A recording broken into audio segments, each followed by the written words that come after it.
in this case, as well as get into a brief introduction to Kantian ethics in this case. This is really important to consider. I'm not going to go into a whole lot of the personal life of, just because I won't have the time.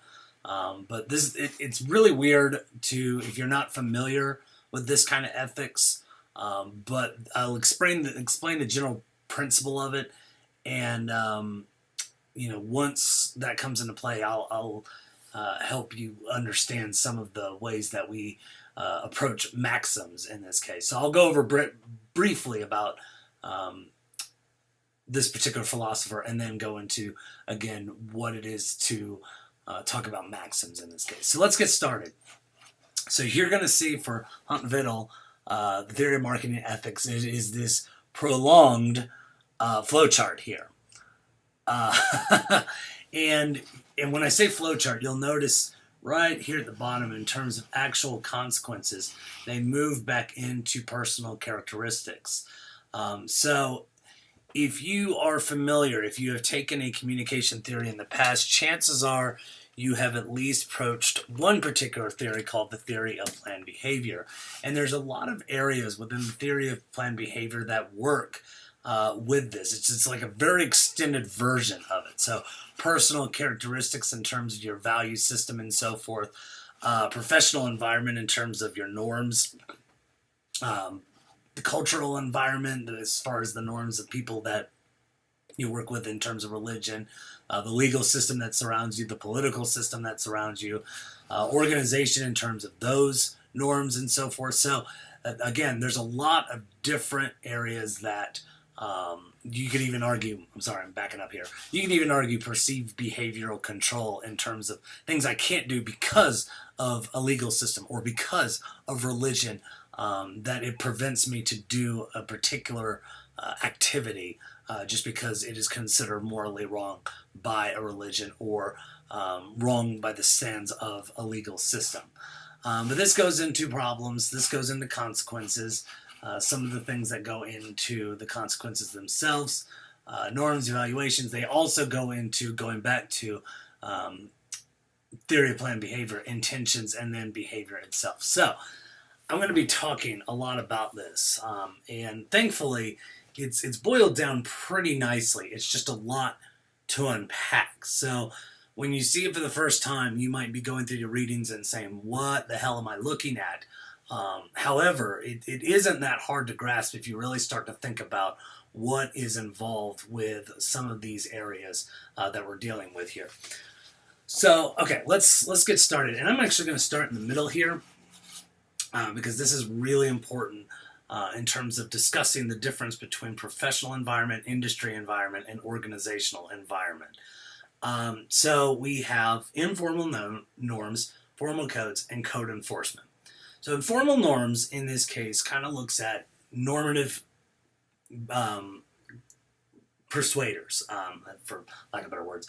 Norms come into the sense of how we work on our daily life. And typically when we're thinking about the theory of planned behavior, norms come into this instance of our closest friends that are with us and the things that we do on a regular basis. So we look at these norms as people who are close to us, as family, as friends, as members of a group, in this case, which belong to the professional environment, industry environment, and organizational environment. And I'll talk about those in a minute. Formal codes, in this case, look at the culture that surrounds your industry, your organization, your profession, and decides what is considered formal in this case. What is considered the rules that are implied by this. So this isn't exactly law, but it does have an instance of what we're supposed to do in any given sense.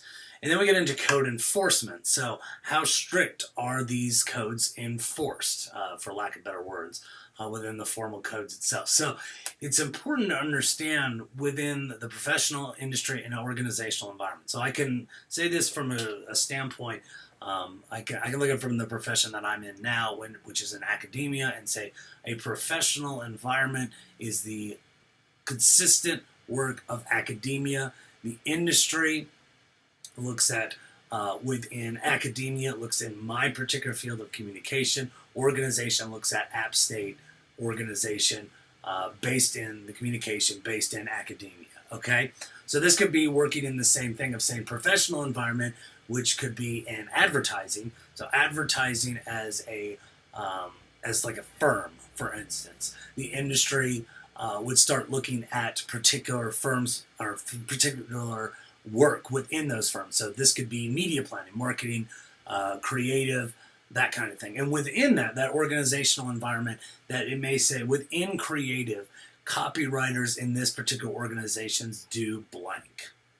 Okay, so it boils down from very large to very small, and some of these norms might differ from place to place and formal code. So, we could take something as simple as a dress policy in terms of marketing ethics to say a professional environment says, you are to dress business professional. The industry also agrees, but my organization feels a little bit differently. So creative, for instance, may not necessarily have to abide by this certain thing, dependent on the organization itself. And there's a lot of freelance works that could argue with that as well. Formal codes in terms of the way you work with your client, so this could be accounts in this case, can differ from place to place. And again, how much do we enforce this? Well, this depends on if we consider them rules or recommendations. It's the joke from Pirates of the Caribbean, if you've ever watched that movie, that the rules are more guidelines. So this formal code isn't exactly enforced in the same way because it's more of a guideline rather than an actual rule. So as corny as this example that I just thought of off the top of my head is kind of corny in this case, it does make a lot of sense because you would say that there are guidelines instead of actual rules, so you don't inherently have to abide by them because they won't be enforced as much. So those are the three in the middle here.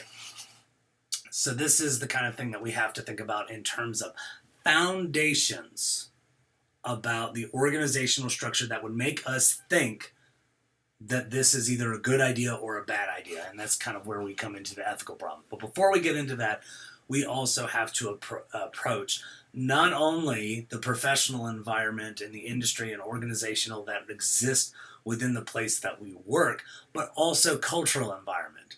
And cultural environment can exist within religion, legal system, or political system. So for your religion, you might have principles here that say these are the things that you follow by. So what I've got here is religious principles from Christianity and Islam in terms of 5 pillars and 10 commandments. So if you practice either one of these religions, just as an example, it is one of those areas where you would say, these are the things that are fundamental, and if I'm not doing these, I'm not doing the particular, I'm not working with the particular environment that tells me I should do something.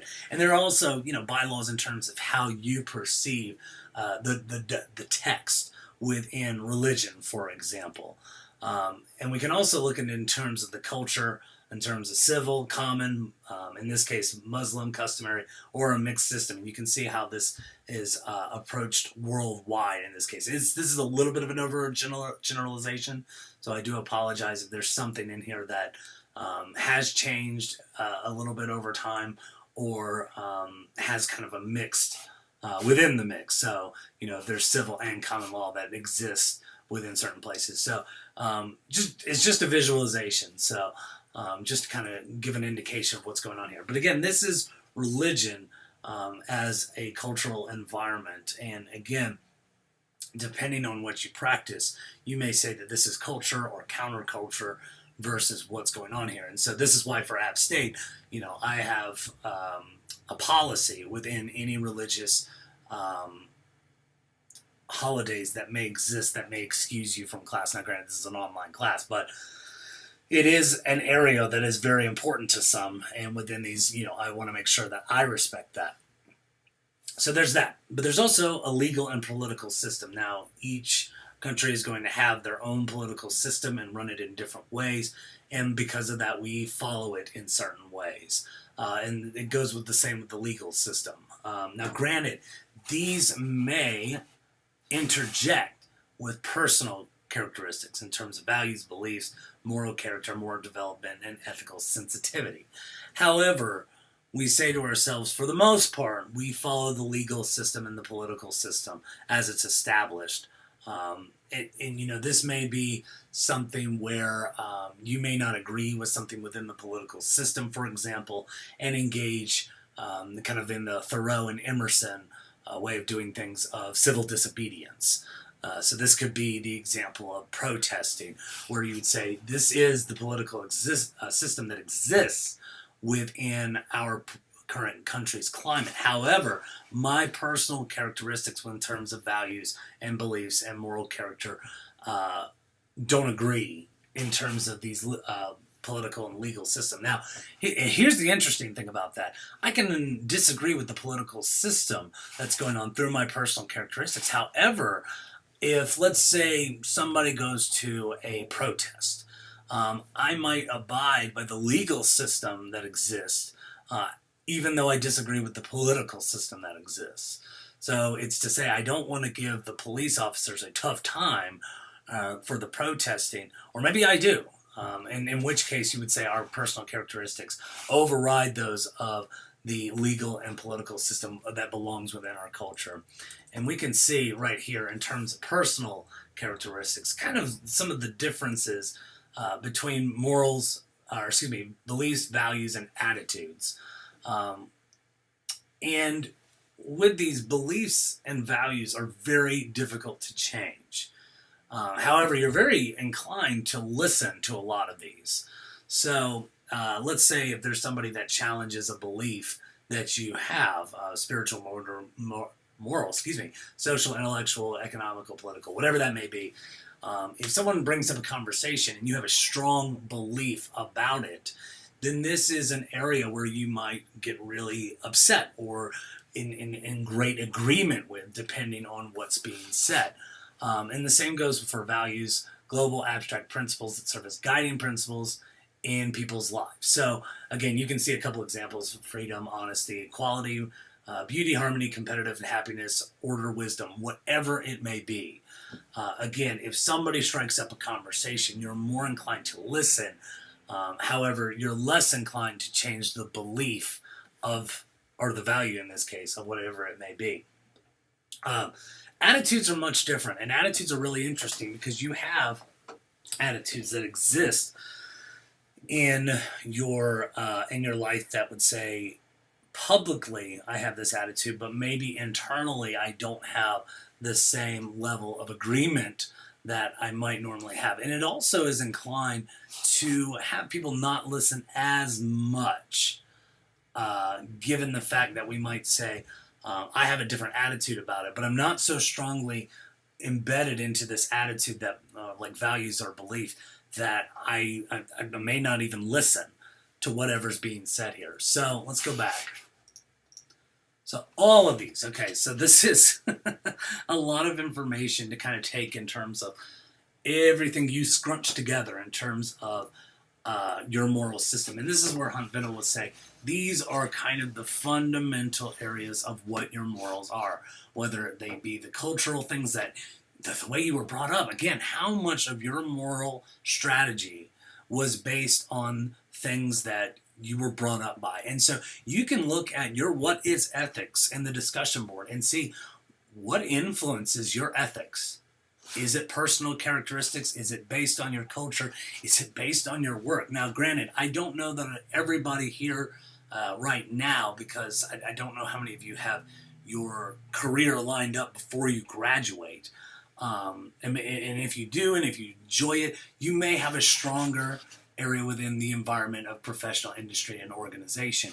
Whereas right now, it's probably along the lines of cultural and personal characteristics. That said, you can also look at it from the perspective of, because you work or you're a student at Appalachian State, these are the environments that you belong in as a student. Okay, so we take all of these things right here, and this is where we get into some of the areas of making a decision about something. So every time you have an ethical problem, you have a perceived ethical problem, you say to yourself, this may be problematic. this may be considered unethical to a varying degree. This isn't polarity of saying it is ethical or it isn't ethical. It's probably somewhere in a gray range in terms of saying, is this considered ethical in a major sense or a minor sense? So if it's major, then we might consider a couple of things here. We might consider norms that exist, an evaluation. We might consider alternatives. So let's say something is very unethical in your regard. So look at the ethics that you put down within your disagreement of it is not ethical to do X, Y, Z. So perceived alternatives and consequences. So we say, what if I said something that would offend somebody? What are those consequences? We have probabilities, desirability, and importance of the stakeholders. So stakeholders in this case is anybody that could be affected. So personally, this could be friends of yours or family. To say, if I said something offensive, how would this be important to the stakeholders that they may, not talk to me again, that kind of thing. I have a desirability of consequences within those consequences. And this may lead me to say what might actually happen versus what I want to happen. And this is where the evaluation comes in and the judgment. So if I go through these alternative and consequences, I might just back off and say, you know what? Consequences do not outweigh me saying whatever it is I want to say. Maybe you want to tell a joke that could be considered offensive to some. And you say, you know what? The consequences certainly outweigh the actual behavior of doing so. Therefore, I'm not going to do it. So this is where intention and behavior come in. We can also look at it in terms of the norms that exist within certain areas. So it may be a professional decision, but my personal and cultural norms say, no, this is not something I need to do. I evaluate it from either perspective. I go into what's called an ethical judgment to say, what's the verdict? What's the verdict that I'm going to do? Then I look into intentions. Now, intentions, especially when we're dealing with something like the theory of planned behavior, can be very tricky. Because remember, intentions, so if you remember this theory, intentions doesn't necessarily mean behavior. There's so many studies that look at intentions and behavior and say, maybe it is my intention to go and exercise this morning. However, I woke up and I'm not feeling great. I'm really tired. My bed feels really nice and I don't want to get up. So that's my intention was to work out, but my actual behavior was to stay in bed and continue sleeping, whatever that may be. So the behavior comes with action control and the actual consequences that occur. So that may be the desirability and probability versus what actually happened if you went through the behavior. Whether it be to do something or not to do something. Because again, it may be that, let's go back to the example of the joke. Maybe it's my intention to tell the joke, but then going through all these different marketing ethics here, I decide to not engage in the behavior. Let's do it in the perspective of what we're talking about within our profession, which is advertising and PR. Maybe I'm dealing with a crisis communication issue in public relations, where I would say that this is an ethical problem. Should I report something that I'm seeing something that's wrong within my organization? And again, what are the norms and evaluations based on professional versus what I think maybe religiously or legally or personally? Going through the ethical judgments, my intentions to say something, and then my actual behavior. And then the consequences do affect you in some regard. And so that's where it becomes kind of a flow chart in this case. So if you've got any questions about this, I know this is a lot to unpack, and I took about maybe 20 minutes to explain this whole behemoth of a flow chart here. You got questions, let me know. I'm happy to answer. The next thing, and I will cover quite less, but I do want to at least talk about it, is Immanuel Kant here. And within this case, we looked at the formula of humanity within the end of self. I skipped ahead. Whoops. There we go. Think. Yep. So Kantian ethics looks at the whole term of universalism. And his main contribution is what's called the categorical imperative. He has a lot of different areas that he is known for, but this is the main one that he's quite known for. And if you look at kind of the basis of what his personal philosophy was, he wasn't a major thinker for religion per se. He felt in a lot of ways that the content wasn't necessarily right specifically, but the nature of what religion does in terms of creating a moral system and moral things to abide by was very intriguing.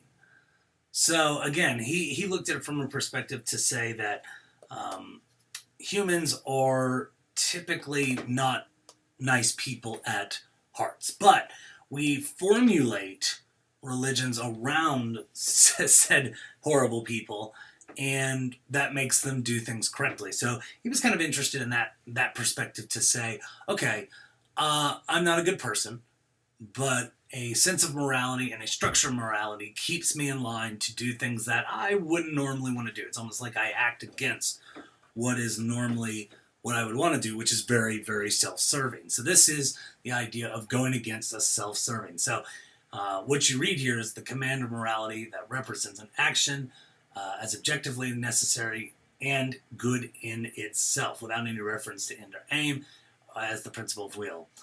Which looks into the hypothetical imperative, an imperative based on inclination or desire. Because again, we look at desire from what we want to do versus what should we do? What's logical in this sense from another person's perspective? And you can look at this as the fundamental balance between, you've heard of the golden rule before, do unto others as you would do to yourself.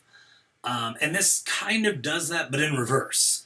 So when we do the universality test, this is a maxim of the action, subjective for the principle of the action. What that kind of gets into is it talks about, I'm going to create a maxim. So if you know what a maxim is, it's kind of a statement that we use to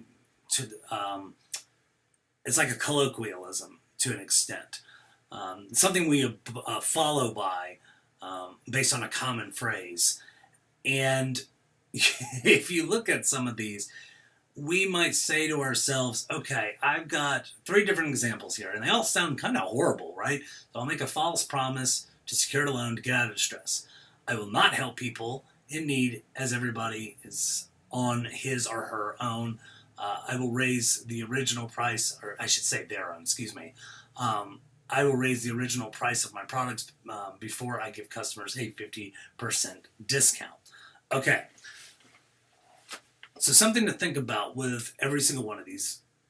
You might look at these and say that morally these sound terrible. Well, the reason that they sound terrible is because we'll sit there and say, what does this sound like from a customer's perspective? So we could look at it in the terms of, is it right? You might consider, if you're in a relationship, an ethical dilemma might be that you see someone that is attractive to you that's not within your relationship. And you might say, this person is attractive, and you might have bad thoughts going through your head about potentially infidelity. I hope that doesn't happen, but you may have the thoughts of that in your head. So these particular ethics are basically saying, think of this from the other person's perspective. So if I write this, how do I feel as the other person? So I see, I will make false promise to secure a loan to get out of distress. Well, if I'm saying that to myself, I'm like, yeah, that's self-serving. It sounds terrible, but it's self-serving. However, if I look at it from the other person's perspective, you are a terrible person. So where this ethics comes into play is we start to look at it from the perspective of what would the other person think.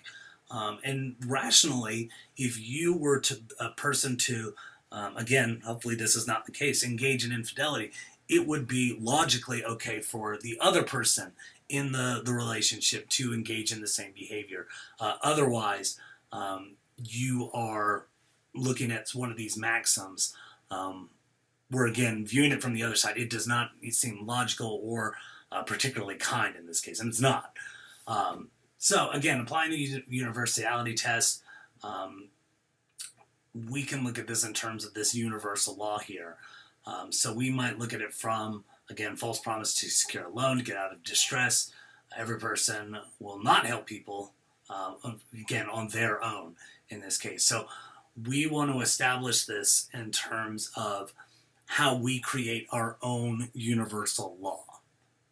So it's something that we don't even need a law structure in this case, because we go by our own actions to say this is what is correct. Now, again, this is based on a certain thought philosophy. This isn't necessarily your thought philosophy, but it may be something to consider.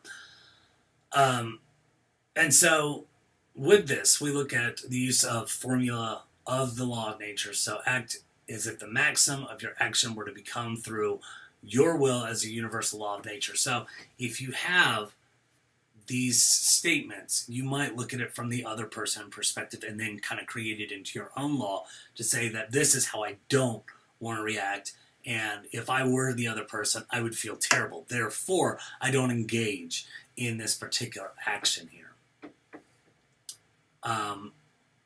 So again, the biggest thing to understand here is we would say, does my actions respect the goals of other human beings rather than my own purposes? Does the proposed action is a positive agreement with humanity as an in and of itself? And again, I'm kind of showing the same examples here in terms of how humanity might think of this, given what's being said here. And this may be really good in terms of, it's almost like playing devil's advocate in a way. Is to say, if I engage in this, how do I feel as the other person?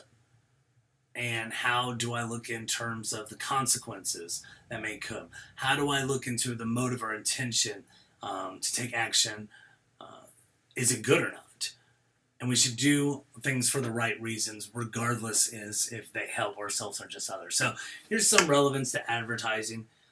So puffery in this case, we look at the way of potentially lying to say, am I exaggerating? Because kind of puffery looks into exaggerating the truth in this case to help prove a point. And if that's the case, is that considered ethical if everybody's doing it? Good intention of advertising really matter. If we don't look to offend, is that considered good? I mean, this goes into a very interesting point that a philosopher said to me is, when somebody apologizes and say, it wasn't my intention to do something, or they would say something along the lines of, I apologize if I offended you. Well, regardless if they offended or not, is that something that they should be sorry for regardless? Or should it be only that they should apologize if you had wronged them? Because clearly they've gone through an ethical decision that they've said, again, is it ethical to say I'm sorry because you're offended, or I'm sorry because what I said, I consider it might be offensive to somebody? Advertisers should tell the truth. Advertisers should do good for good's sake.